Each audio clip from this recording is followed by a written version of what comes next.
Hello जय जगन्नाथ मु शुभम आज आपण मन पे नहीं आसी आउ एक नुआ टॉपिक एक सत भूत घटना। ये घटनाटी हूँ मोर पिलादिन घटना। आमर जेजे जे थिले से कहते कि आम गाँव पवन प्रधान बोली गोटे वृद्ध व्यक्ति थिले। बयस हेब 60 देखा बहुत डेंगा एवं चौड़ा। दिनकर कथा कौन है कि से एमती एक व्यक्ति कि गाँव सबू लोक शोगला सी हाथ में गोटे इब्रेडरी कंपानी 3 गोटिया टर्च एवं गोटे जबर ठेंगा धरी गाँव एमुड़ सेमुड़ पहरा दे थाए। बुढ़ा अति साहसी।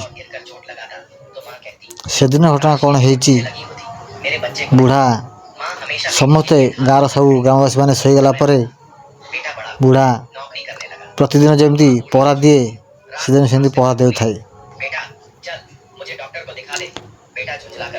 मध्य पवना बुढ़ा को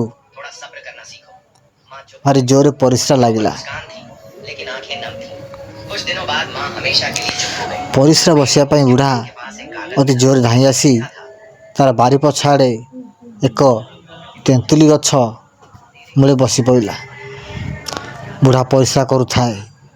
बुढ़ा परिश्रा कर सारा देखला बेलू तार मुह सामने एक जबर एक लांज बा लांगुड़ ओहलिकी थाए।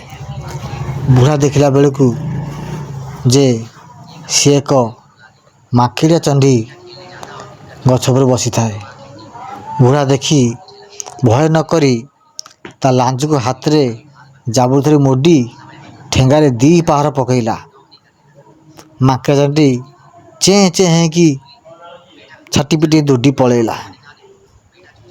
बुढ़ा से घर को आसला। घर को आसला बुढ़ा को जस्ट निद लग जाए। से माखिया चंडी सपन आसी कहला अरे आज तू बोली बंचीगलु तो जगार आउ जी था मुझे तंटी चिपी रक्त पी था। हठात बुढ़ा निद भांगीगला देखला बेलू कि ना। बुढ़ा से तार मुंड पाखरे गोटे लोटारे पानी भरिक रखी थाए। पानी तक सब ढक ढक कर बुढ़ा पीदेला।